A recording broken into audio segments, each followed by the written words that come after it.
Ajeng Lestari, Akmal Zainul Abidin. Oke, baik. Hadir ya, terima kasih atas kehadirannya pada pagi hari ini. Semoga yang tidak hadir diberikan kesehatan oleh Allah Subhanahu wa taala. Lanjutkan di materi kita pada hari ini.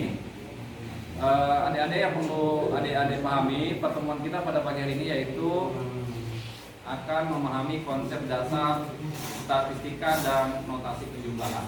Ini sub CPNK, sub capaian pembelajaran mata di ini yang harus kalian pahami untuk pertemuan kita pada hari ini. Nah, adik-adik pernah dengar istilah statistika? Ada yang pernah dengar istilah statistik? Apa itu statistik dan apa itu statistik? Ada yang tahu boleh? Oke, kalau ada yang tahu, silakan berkomentar kalau silakan. Apa itu statistik? Data yang berupa angka yang telah dikumpulkan. Data yang berupa angka yang telah dikumpulkan. Sama. Menurut F. Hall, statistika merupakan suatu teknik yang diambil bagi analisis bagaimana hasil analisis itu kesimpulannya kalian tahu. Ya, kalian pernah lihat data-data di kantor-kantor ada kan? Ada data kalau di kantor polisi misalnya data kecelakaan, ya. Data apa lagi? Begal misalnya, ya, korban begal atau data pencurian. Kalau di kepolisian, kalau di pendidikan kira-kira data apa yang ada di sekolah? Menganalisis data dan menyimpulkan data itu namanya statistika. Itu bedanya gitu. Kalau statistika itu angka-angkanya, data-datanya. Kalau statistika itu ini tadi menurut hal ya, kita lanjut saja nanti kalian. Nah, untuk statistik sendiri dikatakan atau disajikan dalam bentuk seperti data atau statistik.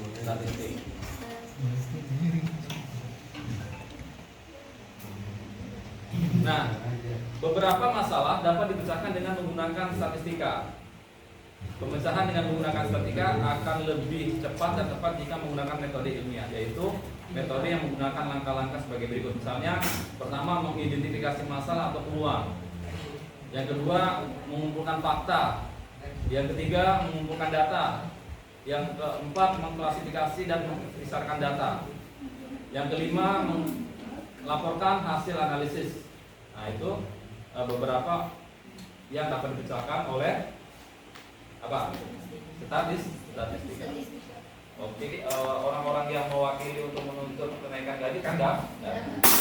Terus perekonomian Indonesia tidak efisien pada sektor mana? Itu harus diketahui, harus dilihat dulu di bagian mananya. Itu menggunakan nanti menggunakan ilmu statistika. Itu kasus statistik. Politik pakai ilmu statistika tidak? Pakai ilmu statistika tidak? Untuk menentukan calon pemenang, misalnya wakil gubernur. Oke ya. Itu kalau tidak tahu ilmu. Saya sebut satu orang ya. Ajeng Dwi Lestari. Ya, tolong dibaca yang kuat di Perbedaan antara statistika dan statistik. Statistik merupakan hasil pengamatan atau penelitian. Dalam laporannya sering diperlukan penjelasan, uraian atau kesimpulan tentang persoalan yang diamati atau diteliti. Dalam menentukan atau pengambilan kesimpulan tentunya diperlukan pengumpulan keterangan atau data. Mempelajari data, menganalisa dengan berdasarkan cara pengolahan data yang benar, baru bisa diambil suatu kesimpulan yang benar dan bisa dilaporkan atau dipaparkan dalam bentuk statistik yang sesuai.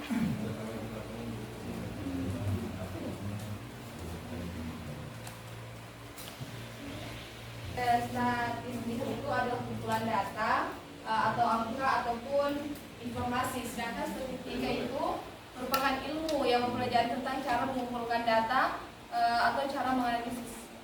Baik, berikan aplaus. Yang disampaikan teman kalian tadi sudah benar ya. Jadi kalau sedangkan statistika adalah cara mendapatkan data itu ya dan mengelola data tadi. sudah dilakukan jawab. Oke, untuk selanjutnya tujuan statistika untuk apa? Kita perhatikan. Untuk menjawab, ya kalau kita sudah tahu perbedaan statistik sama statistika, sekarang pertanyaannya, apakah data itu? Nah, kita lihat sama-sama ya. Data adalah sesuatu yang diketahui atau dianggap meskipun belum tentu benar. Ya. Makanya harus dibuktikan dengan statistika. Yang kedua, data dapat digunakan untuk menggambarkan suatu keadaan atau persoalan. Data juga yang baik adalah data yang bermanfaat, berfaedah. Data yang telah diolah disebut dengan informasi. Jadi sebuah informasi. Ya. Nah, yang berikut kegunaan data. Apa data? Dasar suatu perencanaan, itu yang pertama. Bertujuan agar perencanaan sesuai dengan kemampuan supaya dapat dihindari perencanaan yang sulit untuk dilaksanakan. Jadi kalau kita udah punya data, kita akan merencanakan sesuatu itu mudah, gitu ya. Yang berikut alat pengendalian. Bertujuan agar bisa diketahui dengan segera kesalahan atau penyimpangan yang terjadi, sehingga dapat segera diperbaiki atau dikoreksi. Misalnya pemilu, ada penggelembungan data atau ada penghilangan data suara, itu kan bagian dari pengendalian, ya. Jadi supaya dua macam. Yang pertama data primer dan data sekunder. Coba dibacakan dulu, data primer itu apa? Data primer adalah data yang dikumpulkan dan diolah sendiri oleh suatu organisasi atau perseorangan langsung dari objeknya. Misalnya dengan melakukan wawancara, observasi, dan atau penelitian di lapangan atau laboratorium. Nah, ini data primer, dia langsung ya, dapat memperoleh data itu langsung. Saya sebut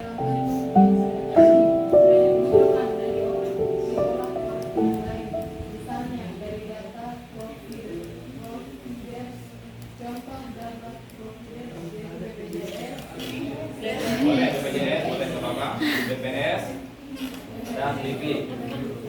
Jadi begini, adik-adik, data sebenarnya ingin melihat tingkat kesejahteraan hidup masyarakat Kota Sorong. Kira-kira kalian minta datanya kemana? Pergi ke BPS, Badan Statistik, Badan Pusat Statistik. Kalau yang di kabupaten ada di kilo 13, kalau yang di kota itu di samping wali kota. Kalian ingin melihat tingkat ekonomi masyarakat Kota Sorong, pergi ke BPS cek. Nah, data itu yang kamu ambil namanya data primer. Misalnya nanti kalian membuat skripsi, ya kalian punya skripsi itu nanti data primernya apa, data sekundernya apa, kamu langsung bisa bedakan. Oke, bisa ya? Oh, berarti secara langsung data primer tuh data yang sebelum secara keseluruhan, itu pasti. Ini misalnya data berapa siswa yang lulus tahun ini, misalnya tahun 2002. Berarti kemarin misalnya yang SMA bisa lihat itu data statistik, data tentang pendidikan, data yang terjadi ya. Maksudnya kalau data yang sekunder itu misalnya kalau kalian ingin mengetahui ingin melihat data perceraian, oke, bisa dibedakan ya. Nah, yang berikut ini yang paling penting adik-adik. Ada namanya data kualitatif atau kategori dan ada juga yang namanya data kuantitatif. Tolong satu orang bacakan, angkat tangan siapa yang bisa baca? Ya, silakan baca. Data kualitatif atau kategori adalah semua data yang dinyatakan dalam bentuk bukan angka. Biasanya dinyatakan dalam bentuk pernyataan atau judgment. Nah, siapa yang kira-kira bisa berpendapat ini? Data kualitatif. Semua data yang dinyatakan dalam bentuk bukan angka. Ya, dia tidak berbentuk angka. Oke, berikut data kuantitatif. Silakan teman-teman. Data pembangunan. Di mana lihatnya? Dari apa namanya kalau bangun?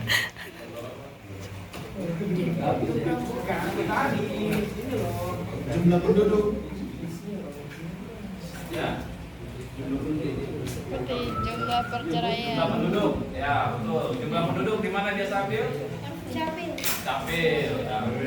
Berapa jumlah penduduk itu angkanya kelihatan ya. Jumlah penduduk Kota Sorong, laki-laki ada berapa, perempuan ada berapa, itu namanya data kuantitatif. Atau nilai mahasiswa, si A dapat nilai 80, si B dapat nilai 70, 50, itu data kuantitatif. Oke, bisa ya?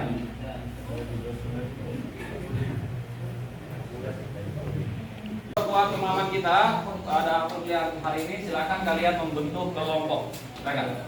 Sesuai dengan kelompoknya masing-masing. Yang nomor angkanya 1 tadi, silakan bertemu dengan angka 1, yang 2 dengan 2, 3 dan 3, 4 dengan 4, 5 dengan 5. Mulai dari saya ke Aram. Saya 52 menit. Bikin ini aja, kita bikin. Misalnya kalau 8, Pak. Saya ambil kursinya.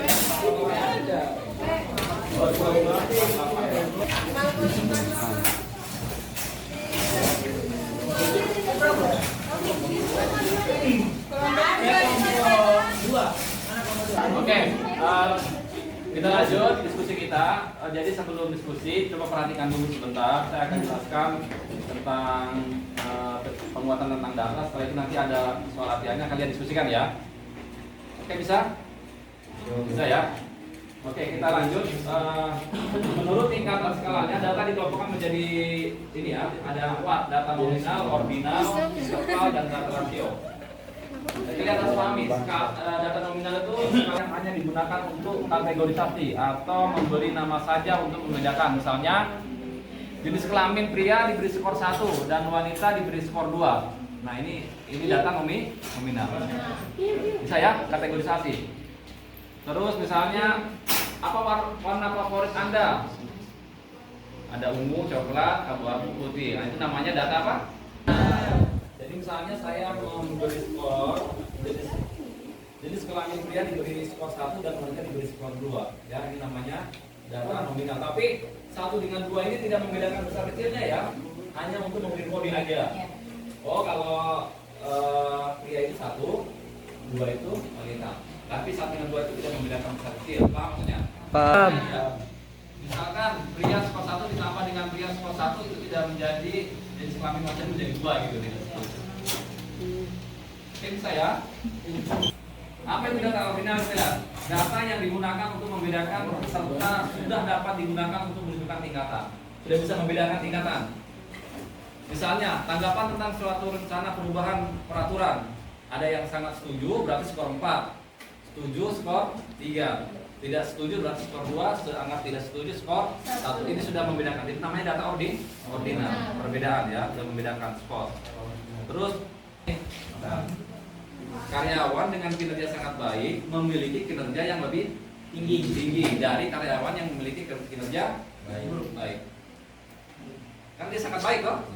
Nah, dia lebih tinggi dari yang baik. Ada 2 orang, karyawan 1 kerjanya sangat baik, yang 1 baik, otomatis yang sangat baik lebih baik. Antara tingkatan yang 1 dengan yang lain belum jelas. Nah, ini ciri-cirinya ya. Terus yang berikut, tidak dapat dilakukan operasi matematika. Misalnya, karyawan dengan kinerja baik skor 4 bukan berarti memiliki kinerja 2 kali lebih baik dari karyawan yang memiliki kinerja tidak baik skor 2. Jadi angka itu tidak misalnya yang sangat baik tadi skornya 4, yang kurang baik 2 misalnya. Bukan berarti kemampuan yang sangat baik itu 2 kali lipat dari yang baik tadi 2 itu ya. Belum bisa membedakan itu. Bisa dipahami itu ciri-cirinya ya. Oke, seperti itu kita lanjut. Nilai 0 yang mutlak. Data rasio terakhir adalah data yang dapat digunakan untuk membedakan, menunjukkan tingkatan, mempunyai jarak interval yang sudah pasti dan memiliki nilai 0 yang mutlak. Misalnya jumlah mahasiswa di kelas sore adalah 45 orang. Nah, ini udah jelas, ya kan? Jumlah uang dompet Rida ada 0 rupiah, berarti dia nggak punya uang. Nolnya berarti memang kepake, angkanya itu kepake 0 itu ya. Berat beras yang disumbangkan 10 kg, udah jelas ukurannya. Ini namanya data apa? Rasio. Jadi rasio itu udah jelas, sudah terukur gitu. Rasionya udah terukur. Nah, ruang lingkup statistik. Nah, ini yang paling penting kalian harus pahami. Statistik itu ada 2 ya. Statistik deskriptif atau statistik deduktif. Yang kedua statistik analitik atau inferensial. Statistik induktif. Narik kesimpulan. Berikut populasi. Kalau populasi itu definisinya adalah kelompok 1 ya, dan kelompok 2.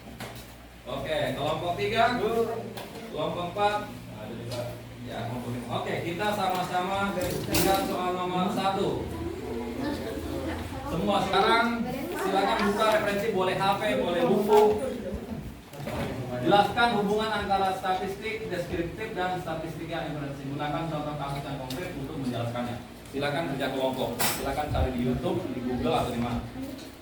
Nanti di satu orang mewakilkan penjelasan. Oke, assalamualaikum warahmatullahi wabarakatuh. Waalaikumsalam warahmatullahi wabarakatuh. Baik, saya perwakilan dari kelompok 4 ingin memaparkan tentang soal yang pertama, jelaskan hubungan antara statistik deskriptif dan statistik inferensi serta gunakan contoh kasus yang konkret untuk menjelaskannya. Pada umumnya, statistik deskriptif dan statistik inferensial adalah dua cabang utama dalam statistik yang saling berkaitan erat. Yang deskriptif itu berfokus pada merangkum dan menyajikan data, sementara statistik inferensial itu bertujuan untuk menarik kesimpulan dan membuat generalisasi dari data tersebut dengan populasi yang lebih besar. Hubungannya keduanya terletak pada fakta bahwasanya deskriptif seringkali menjadi tahap awal sebelum melakukan analisis statistik inferensial. Contoh kasus: sebuah perusahaan sepatu ingin mengetahui ukuran sepatu yang paling banyak diminati oleh konsumen di Indonesia. Mereka melakukan survei kepada 1.000 responden di berbagai kota di Indonesia dan mencatat ukuran sepatu yang mereka pakai. Ya, mungkin itu saja pemaparan materi dari kelompok 4. Sekian, terima kasih. Wassalamualaikum warahmatullahi wabarakatuh. Waalaikumsalam warahmatullahi wabarakatuh. Berikan aplaus. Tidak ada ya? Oke, kalau tidak ada berarti kita sudah bisa memahami tentang data statistik tadi ya, jenis-jenis data, terus pengertian statistik, statistika, statistik juga ada namanya statistik deskriptif, ada statistik inferensi. Ya, kalian sudah bisa memberikan contohnya tadi ya. Oke, pertemuan kita sampai di sini. Nanti kita ketemu di minggu depan di pertemuan berikutnya ya.